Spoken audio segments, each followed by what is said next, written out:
मित्रांनो, तो समोर जो दिसतोय तो लोहगड आहे.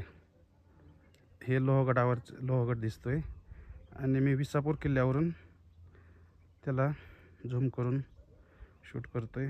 तर झूम आउट केल्याच्या नंतर हे बघा किती दूर आहे तो, आणि असं सुंदर असं दृश्य तुम्हाला पाहावयास मिळत आहे. मित्रांनो, समोर जो आहे तो पवना डॅम आहे आणि असंच ते ग्रीन कलरचं दिसते तुम्हाला खाली ते झोपडी. तिथून आम्ही चालत आलेलो आहोत.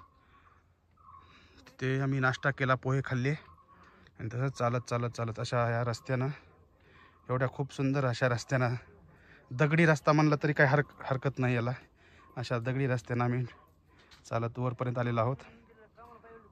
तिघजण मित्र तिथं बसलेत आराम करत. विशाल, अमोल